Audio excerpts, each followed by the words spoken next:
Ok.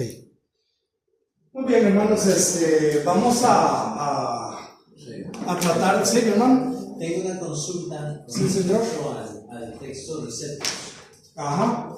Estamos usando esa versión que es la de Valera. Sí. ¿Verdad? Ok, esa es la del 60. La primera versión que estuve consultando de Reina Valera fue en 1601. Ok, yo he estado por aquí chapoteando un rato en una versión de la Biblia del Oso de 1573, con un castellano bien. De hecho, la primera traducción al español de la Biblia completa. Este texto de Receptus viene desde esa traducción del Oso, ¿verdad? Desde ahí. Okay. Desde ahí. Recordemos que las fuentes, vamos a hablar de 1500. La imprenta fue una herramienta que nace más o menos en 1430 o 70, por ahí, en Alemania. Y a partir de ahí se da ya una explosión de lo que es la imprenta, de lo que es poder imprimir libros, ¿verdad? Antes no se tenía esta facilidad.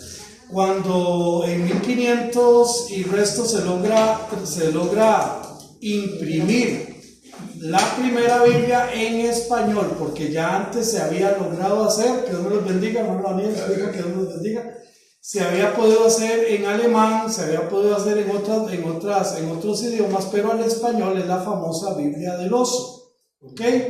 Esta Biblia que se traduce desde los originales del hebreo, el texto masorético, y del griego el texto Receptus.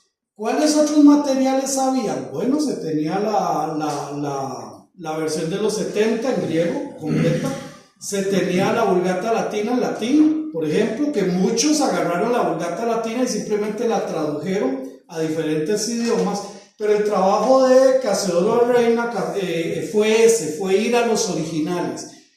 Yo después les voy a pasar un documental muy bonito, dura como 1 hora y 20 minutos, pero vale la pena, podemos incluso hasta dividirlo, quizás, para ver toda la trayectoria que hubo, donde este hermano tuvo que esconderse, tuvo que hacer mucho para poder hacer este trabajo que es la versión del Oso, de 1500 y resto, no recuerdo ahorita el dato exacto. 1573 tengo. 1573, la versión del Oso, así se llama. Hay dos teorías del por qué se llama así. Una que tiene que ver con el Salmo 119, cuando dice que la palabra de Dios es más dulce que la miel. Entonces, había yo le digo así porque yo soy muy malo para las fábulas y todo, pero como el oso, como Winnie Pooh cuando está con el tarrito de la miel, algo así es lo que tiene como portada. Entonces, algunos piensan que pudo haber sido esa la intención, y la segunda teoría que se maneja es que ya se estaban dando sellos de imprenta, de trabajo ya de impresión,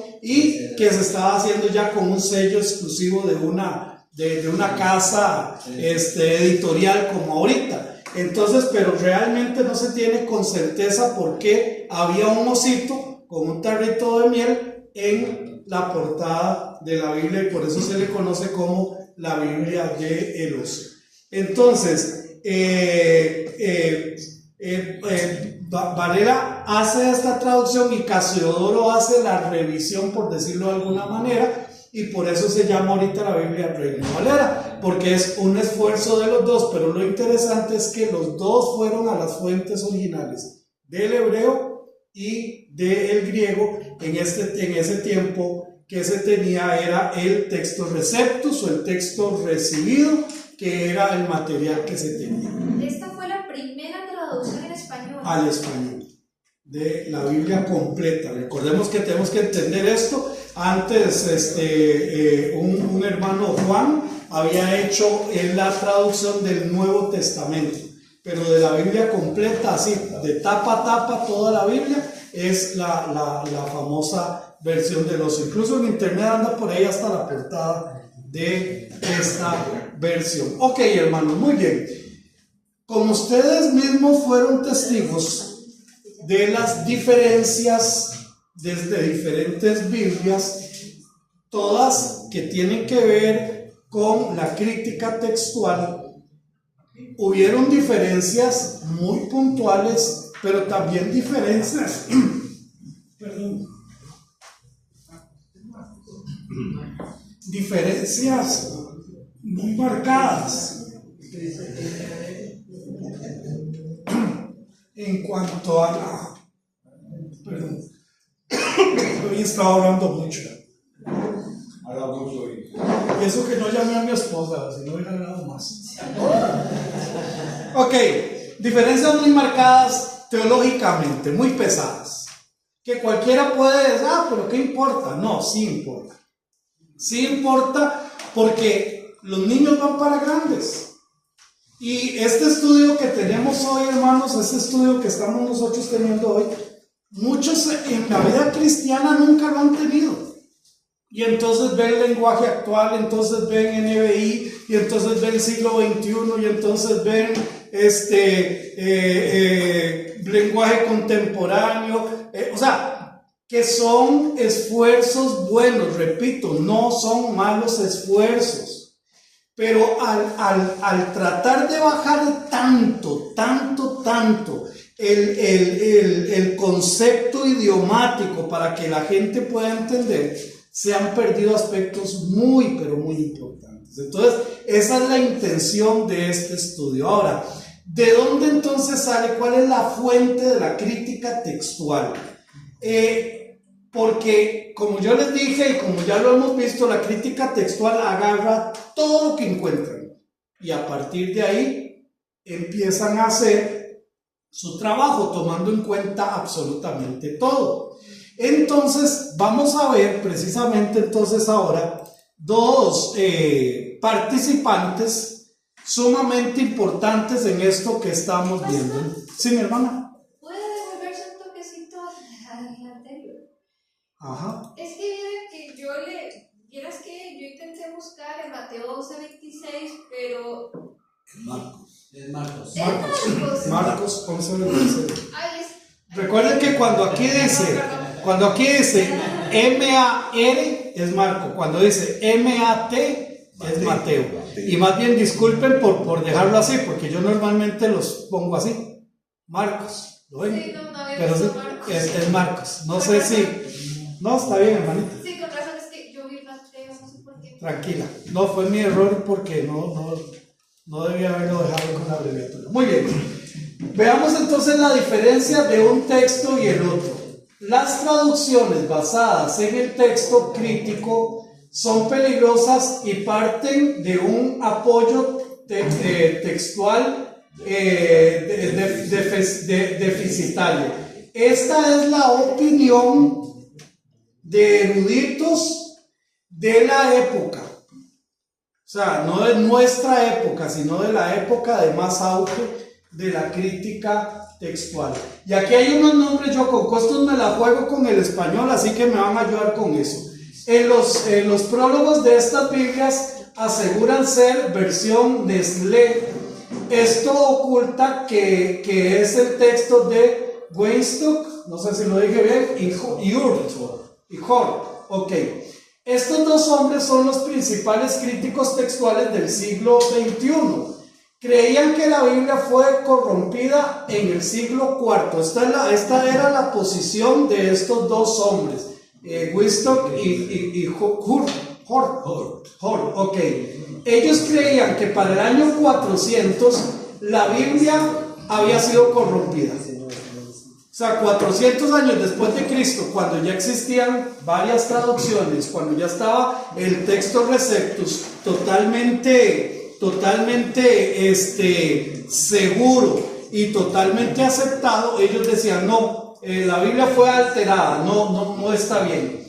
Creían que permaneció en este estado dañado, según ellos, por más de 1500 años. Estos dos hombres aseguraban que la Biblia que teníamos, que se tenía en esa época, por más de 1500 años estaba mala. Entonces ellos enseñaron que solo en el siglo XIX y a través de la ciencia de la crítica textual racionalista, o sea, tomar todos los textos y racionalmente, mira, esto sí, mira esto, mejor quitemos. Entonces, racionalista fue el proceso de reconstrucción del verdadero texto del Nuevo Testamento. Esta era la opinión de ellos. Y vamos a ver la opinión de algunos eruditos bíblicos de esa misma época y vamos a ver un poquito quiénes eran ellos. Pero tenía un fundamento, No. No. Y lo voy a explicar el por qué. No, sí, pues. ok, muy bien. Enseñaron que hasta el descubrimiento de algunos de los manuscritos más antiguos del texto del Nuevo Testamento, como el Codex Sinaítico y el Codex Vaticano, recuerdan que yo les dije que íbamos a estar utilizando estos dos códices. Ahora, Codex no es otra cosa más que recopilación de un texto, ¿verdad? Pero para entender en la terminología. Ellos encontraron que en estos dos textos, el Codex Sinaíticus y el Codex Vaticanus, el texto real se había perdido irremediablemente. O sea, sin estos dos textos, según ellos, todo lo que había antes no servía. Esta era la opinión de estos hombres, ¿verdad?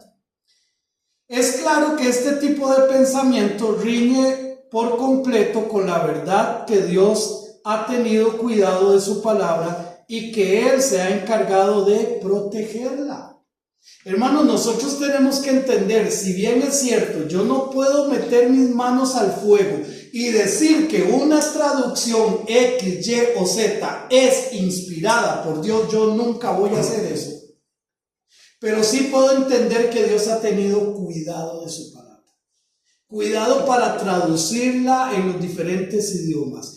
Cuidado para mantener los 39 libros del Antiguo Testamento. Tuvo cuidado con la recopilación de los 27 libros del Nuevo Testamento. Dios ha tenido cuidado de su palabra porque es algo que Él reveló al hombre. No fue que el hombre le pidió a Dios, Dios, ¿qué es lo que usted opina con respecto a esto, aquello? No, es Dios quien revela al hombre. Entonces Dios tiene el cuidado, ha tenido el cuidado de su palabra, de los textos, y eso lo vemos recurrentemente en toda la Biblia. ¿Sí, mi hermana? Algo muy importante también es, corrígeme si estoy mal, pero si no me equivoco, la primera impresión fue la Biblia. Sí, el primer libro que se imprimió fue la Biblia. Entonces, desde ese momento ya Dios ya andaba ahí viendo la oportunidad de que la Biblia fuera imprimida a las distintas traducciones, a todas las partes del mundo para que la gente la entendiera. O sea, Dios hizo eso. Con eso me doy a entender, lo que quiero dar a entender, es que desde ese momento, creo que desde muchísimo antes, o sea, ya con ese ejemplo uno dice, de verdad Dios, has cuidado de tu palabra y has tenido el propósito de que todo el mundo pueda leerla en su idioma. Así es. Entonces tenemos Mateo 5:18. ¿Quién lo quiere leer? Ahí está. Cualquiera. Porque de cierto os digo que hasta que pasen el cielo y la tierra, ni una hoja, ni una jota, ni una tilde pasará de la ley hasta que todo se haya cumplido. Ahora, cuando hablamos ahí, cuando la traducción, para poder contextualizarlo, para que nosotros lo podamos entender, dice ni una jota, ni una tilde. Pero los hebreos no saben qué era una jota ni qué era una tilde. Y en el hebreo la palabra que dice es iot. Y la letra iot es como una tilde nuestra, y es una letra del hebreo. Es la letra más pequeña del idioma hebreo, de la escritura hebrea. Entonces, obviamente, si ahí dijera, porque de cierto os digo que hasta que pasen el cielo y la tierra, ni una iot pasará de esta ley. ¿Qué entendió usted? Una iot. ¿No? Entonces hay que contextualizarlo, ¿me doy a entender? Eso es lo que hacen los traductores. Entonces, El mensaje claro de este versículo es que nada de lo que ha salido de la boca de Dios se va a dejar sin cumplimiento. ¿Cómo se llamaba lo de la Yod. Y es, bueno, ahorita no tengo aquí para marcar, pero es como un ganchito. Y es una letra, ¿verdad? Se lee como la Y o la Y. Como una tilde. Parecido, sí, es como un ganchito. Como un apóstrofe. Algo así. Pero también es una letra. Pero es una letra en hebreo. Sí, es una letra en hebreo. Entonces lo que hacen las traducciones es eso, contextualizarlo, ¿verdad? ¿Qué tal si hubiera dicho ahí que, voy a decirlo así, en mis tiempos de estudio? Porque de cierto os digo que hasta que pasen el cielo y la tierra, ni una che, ¿recuerda la che? Que era CH. Bueno, pero ya muchos, ¿usted conoció a la che? Es que la eliminó. Sí, exacto. Entonces tenemos que contextualizarlo para que cuando Eric lea la Biblia entienda, porque la che no existe, ya se había perdido hace mucho tiempo. ¿Me doy a entender, hermanos? Entonces eso es un trabajo que hacen los traductores, pero aquí el mensaje es que Dios va a cuidar su palabra, no se va a perder, Dios la va a cuidar. Pero para estos hombres, según ellos, desde el año 400, que no tenían claro el Codex Sinaíticos ni tampoco el Codex Vaticanos, para estos dos hombres la Biblia estaba mal, estaba errada, estaba perdida. Todos los que leían la Biblia no estaban leyendo la Biblia, no estaban leyendo la palabra de Dios según el concepto de ellos. Una consultita, digamos, la tilde, yo creo que en inglés no existe, ¿verdad? No. ¿Y qué dice, por ejemplo, la traducción en inglés? ¿Qué dice la King James? Hermanita, usted que nos pueda ayudar ahí. ¿Cómo lo traduce ahí? Sería Mateo 5:18. 22 letras tienen. 22. ¿Viste la yo? One title, o tiro sí es como el hot. Y tiro sí es La cochina ahí. sí dice la hot. ¿Sí dice? Sí dice la hot. La J. Y la tilde no la dice, no lo menciona. No. Ok, pues ahí está la respuesta. Menciona la J, pero no la tilde. Ok, muy bien. Vamos entonces a continuar. Porque aquí voy despacito porque ya vamos a encontrar la carne. Marcos 16, los últimos versos del 9 al 20. No, sí, mi hermano. Perdón. Tranquilo. Cuando lo busqué aquí en San Google, bueno, en Google. Sí, San Google, para que suene así cristiano. Dice que es como un ápice. Como un ápice. Ajá, como un ápice. Ok. Para que suene católico. Sí. Ok. Vean qué interesante con el final de Marcos 16. O sea, Marcos, el último capítulo es el 16. Pero entonces Marcos 16, los últimos versos del 9 al 20 nos indican estas Biblias, las Biblias de crítica textual, que en manuscritos más antiguos no están. Ahora, quiero otra vez volver a lo mismo. El hecho de que un manuscrito sea fechado más antiguo no es sinónimo de que sea lo más seguro. Lo voy a poner con tratando de contextualizar esto que acabo de decir, con un vehículo, un carro. Usted puede tener un Mustang del 69 y le pone a la par un carrito chino del 2022 y sigue siendo más carro el 69, aunque es más viejo, ¿cierto? Sí. O sea, el hecho de que sea más nuevo no quiere decir que es mejor carro. Por eso yo ando en un 93.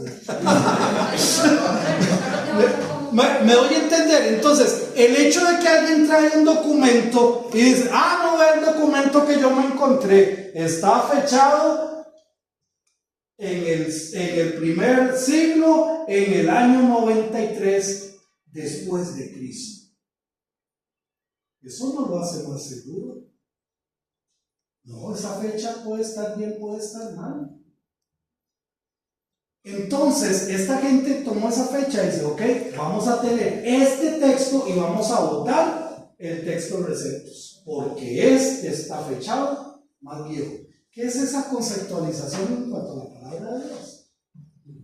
¿Qué cuidado hay ahí? Sí, mi hermanito.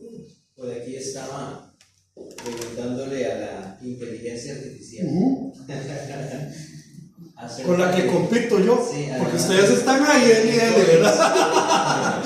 Y una de las cosas que está diciendo, que agrega por aquí, dice que sí, se tomó el códex, pero también, además de algunos textos apócrifos, como la epístola de Bernabé y el pastor de Hermas. Aquí lo tengo más adelante, vamos a ver, no con los textos, pero sí que incluye ¿Verdad que los sí? libros apócrifos. Sí, de hecho es pues los libros apócrifos de una u otra manera han influenciado en el texto bíblico. Totalmente. Sí. ¿Verdad? Y cuando estudiemos los libros apócrifos van a darse cuenta que solo de entrada el mismo libro dice que no es inspirado, solo de entrada. Pero bueno, eso lo vamos a ver en clases más adelante. Ojo con esto, les dije que hay más de 5.600 diferentes fragmentos, textos que evidencian que la palabra de Dios, tal y como nosotros la conocemos, está bien. O sea, alguien se encontró un fragmento de Isaías cuando le estaba hablando al rey Ezequías, y dice ahí, y le dijo Isaías a Ezequías que el pan se iba a poner duro. Estoy parafraseando una tontera, pero agarraron ese fragmento y se fueron a la Biblia, al texto, al texto masorético, y encontraron que decía lo mismo. Lo mismo. Hay más de 5.600 evidencias así. Unas de Judas, otras de esto, otras del otro, otras de aquí. ¿Me doy a entender? Entonces, si usted tiene un rompecabezas y solo falta una pieza, y usted esa pieza se la encuentra, usted dice, claro, esta es la pieza que faltaba en este rompecabezas. Ojo con lo que les voy a decir, lo que siga. Bueno, saben, hermanita, después pelan el. Sí, digamos, hermano. ¿Por qué entonces, si hay más de 5.600 evidencias de todos los textos están bien, entonces ¿por qué confían en el Sinaítico y en el Vaticano? Ay, hermanita, porque así es el hombre. ¿O Porque los seres humanos a veces andamos buscando lo que no se ha perdido, andamos tratando de inventar el agua caliente. O sea, lamentablemente así somos los seres humanos. ¿O porque les conviene que sean más ignorantes? Bueno, aquí vamos con eso y ahorita lo vamos a ver más adelante. Les voy a hablar solo de Marcos, nada más de Marcos, del final de Marcos. Perdón, ¿cuántos textos mencionaste? Más o menos como 5.600 diferentes fragmentos. 5.800 manuscritos. Gracias, ahí está inteligencia artificial con la que compito. Pero para que vean que no les estoy hablando paja, o sea, esto yo lo estudié. Y ahora en la reunión del cuerpo pastoral tengo un folleto así. Y todo eso lo reviso yo antes de dar estos estudios, hermano. Es parte de mi tarea, de mi tarea. Ok, de Marcos, solo del final de Marcos hay 620 escritos antiguos hoy en día que tenemos del final de Marcos. 620 diferentes escritos, fragmentos, dígale como usted quiera, pero hay 620. Ojo con esto, porque de esos 620, 618 sí tienen estos versos y solo 2 no lo tienen, solo 2 códices no lo tienen. ¿Cuáles códices no lo tienen? Vean qué vacilón. El Códex Sinaítico y el Vaticano no lo tienen. Ahora les pregunto así sinceramente, ¿cuántos han escuchado que el final de Marcos no está, o que le falta, o que esto, o que lo... ¿Cuántos lo hemos escuchado? Levanten su mano, por favor. Marcos termina en el versículo. En el versículo tal y todo eso. Ok, entonces vean que casi todos hemos escuchado eso. Y resulta que está basado esa, ¿cómo se llama? Esa duda, vamos a decirlo así, está basado en 2 códices. Nada más. Y el 618 está al final de Marcos. Y resultan que esos 2 códices que no tienen es el Sinaíticos y el Vaticanos. Y estos 2 hombres de los que acabo de hablar son los 2 códices que defienden. Ahora, hermanos, estos datos no lo hizo alguien hace 2 años. Estos datos no los sacó alguien hace 3 años. Estos datos nacen desde también el tiempo que nace la crítica textual. Desde que nace la crítica textual ya tenía detractores. Pero ¿por qué hoy no tiene detractores casi tantas versiones? Porque ya no hay estudiosos. Perdón. A nadie le interesa meterse a una biblioteca a estudiar esto. Esta evidencia es contundente, hermano. Y ahora ni siquiera hay que ir a la biblioteca. Ahí está la Bueno, inteligencia. Ya nadie quiere estudiar, ya nadie quiere quemarse, todo lo queremos tipo microondas, todo listo. Esto es lo que hace precisamente la crítica textual y vamos a leer estos versos. ¿Qué dicen estos versos? Vamos a empezar, hermano Augusto, por favor, Salmo 12, versículos 5 y 6. Hermana Sofía, Isaías 59, 21. Hermano Gerardo, Isaías 48. Hermanito Eric, Primera de Pedro 1, 23. Y hermanita Lorena, este que está aquí, que es el último que está ahí reflejado. Escuchemos lo que dice Salmo 12, versículos 6 y 7. Sí, tranquilo. Salmo 12, 6 al 7. 6 y 7. Sí. Las palabras de Jehová son palabras limpias, como plata refinada en horno de barro, purificada 7 veces. Tú, Jehová, los guardarás, de esta generación los preservarás para siempre. Amén. La palabra de Jehová es pura. Dios sigue teniendo cuidado de su palabra. Amén. Vea lo que dice Isaías 59, 21. Y este será mi pacto con ellos, dijo Jehová. El espíritu mío que está sobre ti, mis palabras que puse en tu boca, no faltarán de tu boca ni de la boca de tus hijos, ni de la boca de los hijos de tus hijos, dijo Jehová, desde ahora para siempre. Y para siempre. Mi palabra, dice él, mi palabra yo la guardo, mi palabra va a permanecer porque es mi palabra. No es la palabra mía, no es la palabra de un hombre, es la palabra de Dios. Isaías 48. Sécase la hierba, marchítese la flor, mas la palabra de Dios, la palabra de Dios nuestro permanece para siempre. Para siempre. ¿Para cuándo? Para siempre. Para siempre. Vean, hermanos, yo, y se los digo así, y lo vuelvo a decir, yo sé que lo he hecho muchas veces, pero vuelvo a ser tan enfático. Yo podría dejar de predicar la palabra de Dios. Yo podría mañana estar reclamando en contra de Dios. Yo podría mañana dedicarme a un montón de cosas y no volver a predicar la palabra de Dios. ¿Eso le quita poder a la palabra de Dios? Eso deja de ser Dios, deja Dios de ser Dios. No, su palabra permanece para siempre. Y nosotros tenemos que amar su palabra, y tenemos que respetar su palabra y tenemos que cumplir su palabra porque es para siempre. Primera de Pedro 1:23. Siendo renacidos no de simiente corruptible, sino de incorruptible, por la palabra de Dios que vive y permanece para siempre. La palabra de Dios que vive y permanece, siendo renacidos a través de la palabra de Dios que permanece para siempre, hermanos. Y entonces yo a veces me pregunto, ¿por qué muchas veces el cristianismo es como es hoy en día? ¿Será que simple y sencillamente ya la palabra de Dios no tiene efecto en sus vidas? Porque al final creen en 10,000 cosas menos en su palabra. Porque su palabra ha sido tan diluida que ya da lo mismo si usted cree o no cree, si se arrepiente o no se arrepiente, si pide perdón o no pide perdón. Veamos lo que dice Primera de Pedro 1, 24 y 25. Porque toda carne es como hierba, y toda la gloria del hombre como la flor de la hierba. La hierba se seca y la flor se cae, mas la palabra del Señor permanece para siempre. Y esta es la palabra que por el Evangelio nos ha sido anunciada.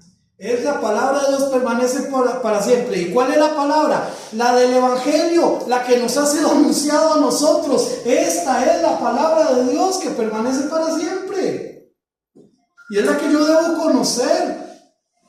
Y es la que yo debo estudiar. Y es la que yo debo verdaderamente fortalecer mi vida a través de la palabra de Dios. No es un asunto liviano esto que estamos hablando. Según el criterio de algunos eruditos biblistas de nuestra época, los códices sinaíticos y el Códice Vaticano son corruptos. No es igual a ser imperfectos. No, una cosa es que algo sea imperfecto y otra cosa es que algo sea corrupto. Habían y hay eruditos hoy mismo diciendo esto. Pero hermanos, si la gente no le interesa saber qué es la crítica textual, menos les va a interesar entender qué es el Códice Vaticano. Que hicieron el propio. Bueno, como dijo mi hermana, quizás para sus propios intereses, probablemente. Estos textos son sumamente alterados y su valor es inválido. Los críticos del siglo XIX, ojo, los críticos del siglo XIX, mismo tiempo de los mayores exponentes de la crítica textual, estos dos que comenté ahora, y que estaban en contra de estos códices, se refirieron a estos como los más corruptos de la época. En esa misma época ellos decían: el que trabaje con estos códices está trabajando con los códices o con los textos más corruptos que tenemos hoy registrados. Pero claro, ya esto es historia antigua. Ya esto nadie lo ve, ya esto nadie lo estudia. Y entonces sí que es rico el lenguaje actual, pero sí, tenga cuidado porque el lenguaje actual quita cosas tan importantes como las que vimos la semana pasada. Ay, NBI sí, pero tenga cuidado porque NBI también quita cosas como redención, como pecado. Cuidado. Yo no estoy diciendo, y vuelvo a repetir, yo no estoy diciendo que vote y queme su Biblia. No le estoy diciendo eso, pero tenga más herramientas para buscar, para revisar. Y sobre todo cuando dice, ¿verdad? En otros manuscritos, cuando ahí encienda las luces y póngase a revisar. Póngase a revisar sobre todo estas cosas. Muy bien. El Códice Vaticano, según los estudios o según los estudiosos, dicen lo siguiente: omite toda primera y segunda de Timoteo. No estoy hablando de las Biblias que se basan en los códices, estoy hablando del Códice Vaticano. Este Códice Vaticano, omite todo primero y segundo de Timoteo. No existe en este Códice Vaticano. Tampoco existe la carta a Tito, no está en el Códice Vaticano. Génesis del 1 hasta el capítulo 46, versículo 29, no está. O sea, Génesis en el Códice Vaticano solo tiene 4 capítulos. Eso es lo que tiene el Códice Vaticano. ¿Cuántos han escuchado que de Génesis capítulo 1 a capítulo 11 no hay mucho que se pueda comprobar de eso? ¿Cuántos han escuchado algo así? ¿Sí? ¿Sabían ustedes eso? Sí, no. Que pueden ser historias o pueden ser analogías, pero que realmente no hay una certeza. Lo he escuchado hasta Éxodo. ¿Ah? Lo he escuchado hasta el Éxodo. Incluso el Éxodo. Porque muchos dicen que no hay pruebas científicas de los 40 años. Ok, lo han escuchado. ¿De dónde creen ustedes que sale eso? Sí, mi hermano. El cruce también, hermana, perdón, ese cruce también que no es. Tuve un compañero de trabajo que ese señor, cuando era siempre albañil, pero leía a ese hombre que primero los hijos estudiando en la universidad, los hijos iban sacando de la biblioteca un libro para sacar que les interesaba, y él agarraba el libro, y la hora del trabajo, ya los sábados, y hasta que no terminara con el libro. Y un día me salió con una llegada, me dijo que el libro de Éxodo, la Biblia, que lo que se dio, sí se dio, pero que era un fenómeno que se daba no sé hace cuánto cantidad de años. Y cuando vino a crear situaciones, bueno, todavía cuando se oscureció el luz de la tarde, esa cosa, yo me acordé de probablemente escuchó algo así parecido y leyó alguna tontería. Y la oportunidad porque usted, el sábado, algo muy hijo lo comenté. De pastores, supuestamente, personas que uno tiene que mirar. Y yo hasta cierto punto estaba yendo por esa línea. Según los hermanos, he oído yo que San Juan, en San Juan 5:4, cuando se habla de paralítico, y que tenía 38 años y cuando no podía meterse al estanque porque no había nadie que me ayudara. Ellos dicen que eso fue un pedazo o algo no bíblico, porque dice que ellos creen que Dios obra así, pero viendo a la explicación que dio don Juan el sábado, completamente otra cosa. Completamente otra cosa. Y yo comentaba conmigo, y bueno, verdaderamente es que entender las palabras del Señor Jesús y así ya, sencillamente con una letras ahí nada más, una frase ahí, cambiar todo, ¿verdad? Entonces, ya, la verdad que yo, ahora que hay conversación, sinceramente yo creo que digo, bueno, si nosotros sabemos que la Biblia es palabra de Dios, que nosotros podemos dudar, que hermanos pastores digan esto es muy común, que muchas cosas en el aire, ¿verdad? Más cuando se empieza por la radio. Sí. Pero sí, eso tengo, y así. Y así entre otros. Sí, y muchas personas son los que yo escuché decir que Marcos 16 termina en el versículo 8 y 9, nada más que es un agregado humano. Exactamente, hermano Fernando. Algo un poco simple decirlo, no tanto de explicarlo, pero es impresionante cómo muchas veces los no cristianos tienen mejores fundamentos para defender su punto que los cristianos para rebatirlos. Sí, por eso, porque nos hemos hecho muy vagos.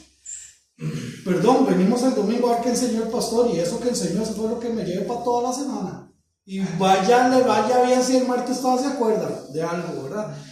Es la realidad, hermanos. Es la realidad.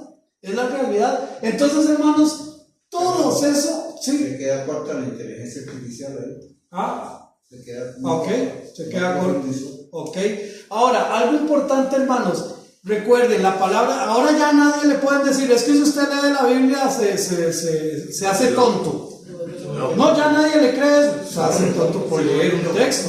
No, se vuelve loco. No, ya nadie lo cree. En el tiempo de la Inquisición hay que quemar las Biblias porque el único idioma bíblico, el único idioma religioso para entender la Biblia es el latín, y todas las Biblias que hay que quemarlas. Y si usted lee la Biblia y no recibe la interpretación, ya la gente no se come ese cuento. Entonces, ¿dónde está el ataque a la palabra de Dios? Está precisamente en esto. Bueno, ahí dice eso, pero realmente eso no dice realmente eso. Lo que dice es esto, metiendo dudas en la palabra de Dios. Y si nosotros no somos estudiantes de la palabra de Dios, esas dudas las vamos a creer. Y tenemos que tener mucho cuidado. Me llama la atención que al pie del página, en la traducción del lenguaje actual, sobre todo, yo hice la revisión de varias, pero el lenguaje actual dice así. Existen 3 formas de finalizar, pero lo que dice los más antiguos y mejores manuscritos. O sea, así te lo están poniendo. Ajá. En el lenguaje actual. La segunda forma es la completa de Reina Valera, pero este final usa un vocabulario y un estilo muy distintos. Esa es la razón por la cual se necesita eso, por el vocabulario. Recordemos que Marcos nunca estuvo personalmente con Jesús, ¿verdad? Marcos no fue discípulo, palpable y testigo ocular, igual que Lucas. Mateo y Juan sí. Pero más bien eso da un asunto muy curioso que la profética apoya mucho el cristianismo, que dice que los discípulos hayan dado tantas razones de cosas que ellos mismos se criticaban, que eran tan imperfectos, y eso más bien la veracidad de la Biblia. Exactamente. ¿Verdad? Y dice también aquí que la persona que escribió este final resumió varios relatos de las apariciones de Jesús. Este estilo diferente es diferente al resto del libro de Marcos, es lo que dice, pero el punto es que dice que los códices son los más antiguos son los más seguros y que no calzan, ¿verdad? Sí. Entonces, de alguna manera te está diciendo con fundamento algo incorrecto. Con fundamento, si no ha llevado este estudio. Entonces cualquiera se va a decir. Sí, claro, exactamente. Es que los más antiguos, pero ojo. ¿Este estudio tiene bibliografía, este documento? No, hermano, porque todo lo he ido tomando y analizando, hermano. ¿Sí? Ahora, vea lo que sigue diciendo, sí, mi hermanita. Una pregunta. Tenemos que apurarnos, eso sí, porque solo me quedan 4. ¿De dónde salieron estos dos códex? Ok, el Codex Vaticanus y el Codex, el otro, son documentos que la crítica textual ha recogido. Volvemos a lo mismo, van recogiendo y van recogiendo y van recogiendo. Ay, mira, el Codex Vaticanus, pero resulta que el Codex Vaticanus tiene todos estos errores. Siglo 300 después de Cristo. Ven, o sea, ¿Qué se descubrieron? no, se van recopilando. Por allá alguien tenía un libro que, ay, mira, aquí tiene el libro de Daniel, vamos a meterlo aquí, vamos a analizarlo también. Me doy a entender, eso es lo que hace la crítica textual. Precisamente, recoger de todo lado. Por eso dice, la explicación que acaba de leer allí, dice que según su apreciación, la apreciación de ellos, los que escriben la Biblia, y ellos por su apreciación le quitan a la Biblia porque para ellos es así. ¿Ve el problema de la crítica textual? Yo tengo que poner de perspectiva que no son traducciones. No lo son. Son transliteraciones. O sea, son tomadas de español, de otras versiones de español. O incluso del griego. O sea, el punto es que no van a la fuente. Vienen del griego. Sí, no van a la fuente, sino que son trabajos que ya venían previos, trabajos que ya se habían hecho. ¿Usted quiere hacer una traducción de la Biblia? Claro, estudie hebreo y vaya a los textos masoréticos, y ahora sí traduzca de los textos masoréticos. Punto. Pero no quieren hacer eso. Quieren agarrar de todo un poco la crítica textual y decir, acabamos de sacar esto. Pero sigo con esto. Segmentos de Samuel, Reyes y Nehemías, 12 versículos de Marcos, la oración de Jesús en la cruz pidiendo el perdón por sus enemigos, los últimos 4 capítulos de Hebreos y 33 salmos, entre otros, no están en el códice. Apocalipsis tampoco. Vamos a ver, aquí sigo. El Codex Vaticanus también añade los libros apócrifos, lo que decía ahorita Naamán, lo que ellos llaman deuterocanónicos, los textos, el texto del Codex Vaticanus le habla y le dice a los libros apócrifos, le dice deuterocanónicos. ¿Cuál es la diferencia? Lo vamos a ver a partir del próximo martes, si Dios quiere. ¿Por qué uno es apócrifos y por qué otros los llaman deuterocanónicos? Y el Codex Vaticanus le llama libros deuterocanónicos, o sea, de un segundo canon. Ojo con esto, añade 400 versos al libro de Job con relación al texto receptos, obviamente. Omite 2877 palabras, añade 536, sustituye 935, cambia de lugar 2094 y modifica 1132. La gran mayoría de las diferencias entre el texto receptos y la crítica textual proceden del texto Vaticano. De ahí las mayores diferencias. Ahora, el Codex Sinaítico no se queda atrás. Ya muchos eruditos están llegando a la conclusión que es un documento falso y no tiene menos de 500 años para algunos estudiantes, este códice. A esta conclusión están llegando al estudiar el vocabulario y los colores de las páginas de este documento. Es igual de corrupto. Ahora ustedes saben, los que estudian esto, que incluso el color de la página te va diciendo como cuántos años podría tener. Entonces, dice que es del año 73 después de Cristo, por decir un número, y resulta que ya los nuevos estudios están diciendo que no llega más allá de 500 años después de Cristo. O sea, en otras palabras, es falso. Con la datación con carbono no es necesario el color de la página. Bueno, ya ahí... Es así. Ok. 10 escribas hicieron modificaciones y por esto se cree en la falsedad de este documento. 14.800 alteraciones reconoció el mismo hombre que lo sacó a la luz. El mismo hombre que sacó a la luz el Códice Sinaítico, el mismo hombre que lo llevó, él reconoce que tiene 14.800 alteraciones en comparación al texto Receptus. Imagínense, en el Antiguo Testamento omite como 4.000 palabras, añade 1.000, cambia de lugar 3.000 palabras. Ahora, si usted cambia de lugar algo, usted puede decir otra cosa. Los adventistas desearían que cuando le dice el hombre en la cruz, le dice: Jesús, acuérdate de mí cuando estés en tu reino. Entonces él le dice: de cierto os digo que hoy estarás conmigo en el paraíso. Se le da una seguridad hoy. Pero los adventistas creen en el sueño de los justos. En otras palabras, que la persona se muere y queda ahí hasta la venida. Yo también creí en eso. Entonces ellos dicen que en ese texto lo que dice es: de cierto os digo, hoy estarás conmigo en el paraíso. Vea qué complicado. Simplemente una coma. Pero es que no podemos jugar con la palabra de Dios, hermanos. No podemos jugar con la palabra de Dios. Dice claramente: y yo te digo, hoy estarás conmigo en el paraíso. Estas son las cosas que hay que tener muchísimo cuidado con esto. ¿Sí, mi hermana? Pero no es cierto que, digamos, cuando uno muere, uno no sabe, pero no es cierto que cuando uno muere, uno está como una especie de identitario. No. Ausentes en el cuerpo, presentes con Cristo, pero eso es otro tema, para no perderme aquí. Ok, perdón. Ok, entonces 1500 lecturas que no están en ningún otro texto. Ojo, el Códice Sinaítico tiene 1500 lecturas que no los encuentra usted en ningún otro lado. 9000 variantes en relación al texto Receptus. Omite el final de Marcos también, lo que acabamos de ver.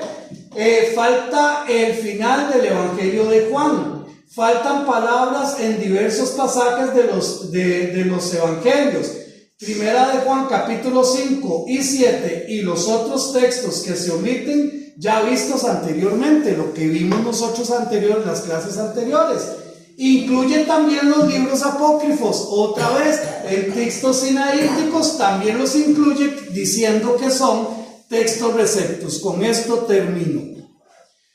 Es por esto que concluimos que para un estudio serio de la palabra de Dios debemos ser muy cuidadosos. Primero, si yo quiero estudiar la palabra de Dios, tengo que ser muy cuidadoso, porque allá afuera hay muchas corrientes y muchos pensamientos basados en cosas que la Biblia no dice. Segundo, apegarnos a los escritos tradicionales y verdaderamente antiguos. Porque algunos dicen ser antiguos, pero ya las evidencias están diciendo no, realmente no son tan antiguos, aunque tengan fechas más antiguas. Tercero, pedir como siempre la dirección a Dios y no consultar una sola fuente. No se quede con solo su Biblia. Busque un diccionario bíblico, busque un comentario bíblico, lea 2 o 3 versiones, perdón. Bueno, tengo mi biblioteca, pero con todo gusto para lo que necesiten, con todo gusto. Luego, de ser posible, buscar una fuente de cada palabra en su idioma oficial. Cada palabra tiene 2 o 3 o 4 o 5 o 7 significados. Hay que poner uno, no podemos poner los 7. Pero entonces usted vaya y estudie la palabra, revise desde el hebreo, revise desde el griego, estudiemos la palabra de Dios. Entonces, de ser posible, buscar una fuente de cada palabra en su idioma oficial y entender que la palabra de Dios no se contradice. sino que un estudio liviano y espurio nos puede conducir al error. La Biblia no se contradice. El que no ha entendido soy yo. Muy buen trabajo. Amén. Aquí terminamos con este tema. A partir de la próxima semana arrancamos el tema de los libros apócrifos y los libros pseudoepigráficos. Si Dios lo permite, arrancamos la próxima semana. ¿Por qué? Porque yo espero que eso sea de este calibre. Dios quiera que sí.